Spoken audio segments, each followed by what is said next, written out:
Musique Addict.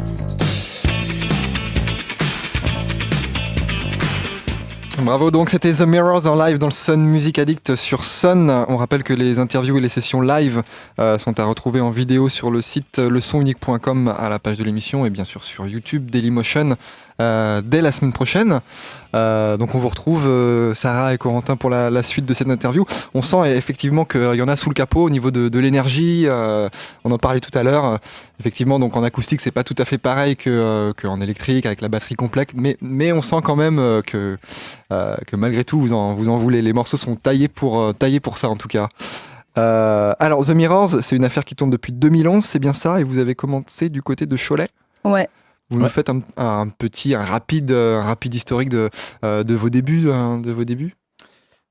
Du coup, en 2011, on a décidé de faire un projet après avoir eu en fait des groupes compos dans les garages avec Sarah, où du coup il y avait plus de musiciens. Et du coup, en 2011, on a choisi de monter ce projet. Au début, en fait, on cherchait un bassiste. Enfin, on était dans l'optique de trouver une troisième personne, un bassiste. Puis en fait, on n'a jamais fait les démarches. Du coup, on s'est bien retrouvé dans cette formule aussi de duo. Et donc, en fait, ça fait depuis un peu moins longtemps quand même qu'on commence à vraiment faire des dates. Etc. On a du coup notre premier EP sorti en 2014. Ouais. Golden Victories. Et à partir de là, du coup, c'est vraiment là qu'on a décidé de se développer, donc d'aller faire des dates, trouver des dates, etc. Tu voulais ajouter quelque chose, non ? Du coup, c'est comme il a dit. Enfin, tu vois, en fait, cette EP, c'était un. En fait, on l'a appelé EP, mais en y repensant, c'était un peu une démo. Sachant qu'elle était gratuite, parce qu'on l'avait enregistrée avec des moyens pédagogiques à Cholet. Et du coup, après, on a commencé à faire un peu des dates. C'est quand on est arrivé sur Angers aussi, en fait. Cette EP est sortie à la rentrée où on était tous les deux sur Angers, en fait. Et du coup, ouais. Pour cette EP, je crois que vous avez aussi un accompagnement par le Conservatoire de Cholet. En fait, c'est là-bas qu'on a pu le produire, quoi. Ouais. Ça consistait en quoi cet accompagnement ? Ça vous a, du coup, j'imagine, servi à monter le projet aussi Ouais, du coup, c'était en fait 3 ans d'accompagnement de groupe. Donc, ça va du travail de l'aspect scénique et des morceaux, par exemple au management, quand on avait des cours, comment monter une association, etc. Et donc c'est par ce biais-là on avait des jours de studio, donc on en a profité pour enregistrer 3 titres qu'on a sortis gratuitement du coup, qui constituent notre premier EP. D'accord. Donc en 2014, Golden Victories, Party Skeleton et Best Thunderstorm en 2015. Aujourd'hui, évidemment, What's My Brains. Donc 4 EP au total. Vous avez le sentiment qu'il y a une évolution dans votre musique sur ces 4 sorties ? Oui, carrément. Là, tu vois, genre celui qui sort aujourd'hui, en plus, ça fait 1 an et demi qu'on n'a rien sorti. Et du coup, forcément, ça se sent. Je pense que même les gens qui l'écoutent le sentent encore plus que nous. Parce que du coup, tous ceux à qui on l'a fait écouter avant sa sortie, c'est ce qui est revenu, en fait. Les gens nous ont dit putain, ça a trop évolué, c'est plus du tout pareil et tout. Et je pense que ça, autant dans le son que dans l'écriture, la composition, etc. L'approche des morceaux, en fait. Je pense qu'on fait... Cette EP est plus nuancée, un peu plus subtile que tout ce qu'on a fait jusqu'ici, en fait. D'accord. Plus abouti, avec plus de recherche sur les mélodies, les harmonies, etc. peut-être. Ouais, c'est ça. Et puis même dans l'aspect purement technique d'enregistrement et tout ça, dans le son, même il est plus abouti. Avant, on enregistrait dans notre chambre avec des potes, des micros empruntés à droite à gauche. Et puis là du coup, on a vraiment, grâce au Kiss Kiss Bank Bank, la campagne de financement qu'on a réussi à avoir, et on en est hyper content. On a pu enregistrer du coup dans de vraies conditions, quoi, avec un vrai mec qui est du coup Olivier Fournier de Studioscope à Angers. Et du coup, il nous a fait un super boulot. On a pu vraiment bosser les sons de guitare et tout, et trouver le son qui nous correspond, notre empreinte, quoi. C'est bien, moi je trouve dans tout ce que vous nous dites depuis le début, hein, les débuts dans le garage, les enregistrements des EP avec les copains, les micros empruntés à droite à gauche, la tournée qu'on organise soi-même. Enfin, il y a un côté vraiment do it yourself, où vous vous débrouillez tout seul, effectivement, vraiment rock'n'roll quoi. Un peu aux antipodes des accompagnements qu'on peut trouver dans les structures municipales, etc. Donc c'est plutôt pas mal. Et alors l'EP que vous sortez aujourd'hui, il a été écrit et réalisé donc dans de bonnes conditions. Vous pouvez préciser un petit peu au niveau de l'écriture et au niveau du studio dans lequel vous l'avez enregistré? Du coup, on l'a enregistré.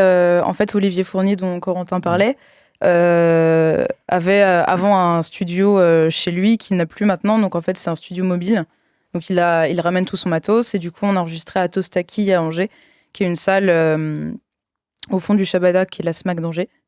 Et qui est une salle normalement de filage, de répétition, etc., qui sonne grave bien. Et du coup, on a fait ça là-bas.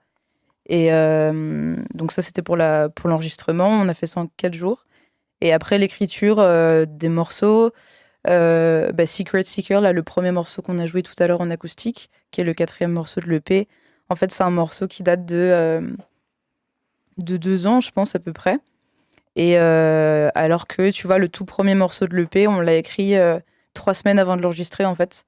Donc on avait donc Secret Seeker et Naive Ground qui est sorti dans le clip, qui étaient les 2 seuls sur les 5 morceaux qu'on avait déjà joués en live.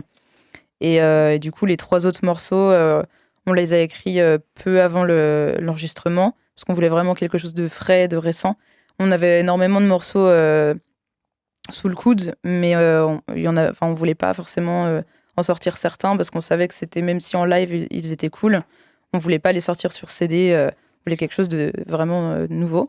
Et en plus de ça, du coup, c'est un risque qu'on a pris parce que comme on aime beaucoup le live, on aime beaucoup voir les réactions du public sur les morceaux. Donc là, en fait, plus de la moitié de l'EP, on l'avait jamais testé en live. Donc c'était un gros risque qui a été pris, mais au final, on en est très content. Parce que tu vois, le premier morceau de l'EP, qui est le dernier qu'on a écrit, du coup, a eu de très très bons retours. Ouais. Et donc ça, c'est cool, on se dit qu'on s'est pas planté sur ça, quoi. Et quelle différence il y a? Parce que vous l'avez dit, hein, il y a quand même pas mal de morceaux qui s'accumulent dans votre répertoire. Et vous avez fait le choix de restreindre pour sortir un EP. Quelle différence il y a entre sortir un EP et un album? Pour vous, c'est un choix donc volontaire, hein, de sortir plutôt un EP. Mais qu'est-ce que ça suppose en fait en termes de, je sais pas, de stratégie, ou peut-être pas du tout de stratégie, mais en tout cas, quelle différence il y a? Bah, du coup, en fait, quand on souhaite vraiment sortir un album, et je pense que ce sera quelque chose qui comportera uniquement des nouveaux morceaux, ou alors peut-être on repêchera des morceaux qu'on a déjà enregistrés ou qu'on joue déjà depuis longtemps. Mais l'album, on veut vraiment qu'il soit marquant dans sa sortie, c'est-à-dire accompagné d'un label, très bien enregistré, etc. Donc on attend vraiment ce moment. Je pense qu'on n'est pas encore prêt. Stratégiquement, comme tu dis, à C'est peut-être pas sortir le un mot album. le plus heureux, mais Ouais. ouais. Et puis là, l'EP, le format 5 titres nous convient assez bien pour pouvoir le défendre un peu partout, pour pouvoir le défendre en tournée, ouais, carrément. Alors le format duo basse-batterie n'est pas si courant, mais il est quand même de plus en plus prisé. Pour vous, quels sont les avantages et les inconvénients de cette config? Je sais pas trop si j'ai des inconvénients en tête. En fait, on y a trouvé pas mal d'opportunités, quoi, même du coup, en fait, c'est déjà c'est original. Enfin, nous, on a trouvé ça au début vachement original, et du coup, ça nous a permis dans la composition de penser totalement différemment que dans une formation classique, batterie, basse, guitare, chant. Et du coup, voilà, les compos, elles se retrouvent. Du coup, on a tous les deux une position rythmique, mais en même temps tous les deux une position mélodique. Donc, il y a des trucs, moi, que je fais à la batterie que j'aurais pas forcément fait si juste je tenais un rythme derrière un mur de guitare. Et ouais, dans la composition, en tout cas, on s'y est vachement retrouvé. Ça nous plaît grave de composer à deux comme ça. Ouais, on y trouve beaucoup plus d'idées, je pense. Mais tout de même, c'est important, je veux dire, au niveau du son, au niveau du mix, de pallier à l'absence de la basse.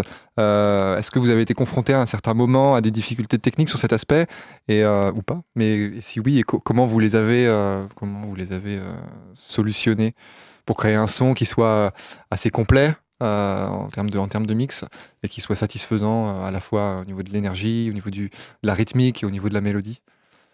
Bah, au tout début, quand on a commencé, forcément, on avait juste un ampli guitare, un combo, enfin voilà, un truc. Et parce qu'en plus de ça, alors, en dehors des faibles moyens, on n'avait pas forcément creusé l'étude de ce son, justement. Parce que tu vois, quand on a commencé, on était quand même jeunes. Et du coup, on n'a pas tout de suite eu la conscience, en écoutant d'autres groupes, etc., de se dire, en fait, il faut grave que le son. Enfin, qu'on pallie à cette absence, etc., qu'on trouve un son cool. Et après, ça s'est fait au fur et à mesure. On s'est beaucoup inspiré des autres duos qu'on a commencé à connaître, en fait, tu vois. Donc, ça s'est fait avec un octaveur. On a maintenant, du coup, un ampli basse en plus de l'ampli guitare. Enfin, c'est tout un circuit qui fait ça, quoi. Et puis, en plus, là, à l'heure actuelle, du coup, ça fonctionne, mais le travail n'est pas fini, quoi, si tu veux. Ça, c'est certain, on en parle ultra souvent, quoi. Il y a encore des choses à imaginer pour tout ça, ouais, d'accord. Et donc, effectivement, parmi les groupes qui adoptent ou qui ont adopté la formule duo, on pense évidemment au début aux White Stripes, aussi aux Black Keys au début, à Inspector Clouseau et aux Nantais de Kokomo. Vous avez le sentiment que ça devient une mode ou bien on s'est juste rendu compte que la basse, ça servait à rien du tout? Je pense pas que ce soit une C'est mode. un bassiste qui vous parle. Hein. Aïe. C'est pas forcément une mode, mais je trouve qu'en ce moment, de plus en plus, les formules se réduisent. Le nombre de personnes dans les formules, il y a énormément de projets solo maintenant. Maintenant qu'on a des machines et tout, quoi, qu'il y a des boîtes à rythme sur scène et tout. Mais ouais, on en croise de plus en plus, vu qu'on creuse aussi de plus en plus qui y a autour de nous, de formules qui nous ressemblent. Mais ouais, non, c'est pas forcément une mode, hein. Ça s'est fait même à l'ancienne, je pense, ça se faisait déjà. Après, peut-être que, tu vois, plus il y en a, plus ça met les nouveaux projets en confiance, et plus les gens se disent, bah voilà, en fait, il y a plein de duos, donc vas-y, on essaye, tu vois. Et parce que je pense que c'est ça aussi qui se passe, quoi. C'est pas une mode, mais dans le sens, c'est quelque chose qui met en confiance les gens. Oui, et puis comme tu disais, il y a des solutions techniques maintenant qui permettent d'avoir plusieurs amplis, un octaveur, etc. Même des pistes séparées. Des samples qui tournent derrière et tout. Tout à fait. Moi, j'ai une dernière petite question parce que voilà, j'aime bien chercher du sens partout, même là où il n'y en a pas forcément. Et je me suis dit, tiens, le nom du groupe, The Mirrors, est-ce que c'est parce que chacun de vous voit un peu de lui en l'autre? Ouais, plus ou moins. En fait, c'est la dualité du miroir, quoi. Enfin, c'est l'idée du miroir, en tout cas, du reflet de soi-même, quoi. Sachant que quand on a choisi ce nom, vraiment, le moment, ça s'est fait, tiens, ce nom, ça sonne, vas-y, on prend ça. Oui, c'était pas réfléchi. Puis après, on s'est pas dit, voilà, c'est ça. On s'est pas dit, vas-y, on est deux, ça fait un miroir. C'est après coup, on a fait, putain, mais en fait, en plus du fait qu'on aime bien le nom, ça fait dualité, tout ça fait. Il y a quand même du sens. Ouais, au final, le sens, c'est. Peut-être que c'était inconscient quand on l'a choisi. Oui. Qui sait. Merci à vous, The Mirrors. Je rappelle que vous sortez votre nouvelle EP aujourd'hui, What's My Brain's Brains, qui est disponible sur Bandcamp, je crois, et qui est aussi disponible en CD à l'ancienne. Enfin, ouais, et sur toutes les plateformes digitales aussi. Aussi, donc c'est-à-dire iTunes, Spotify, etc. Ouais, Deezer, etc. Même Shazam. Wow, vous êtes à la pointe. Merci beaucoup. Je vous invite à rejoindre vos instruments. Vous allez nous interpréter un dernier morceau. C'est une reprise de Balthazar, 15th Floor. On a hâte de vous écouter. Au revoir. Bon retour du côté de chez vous.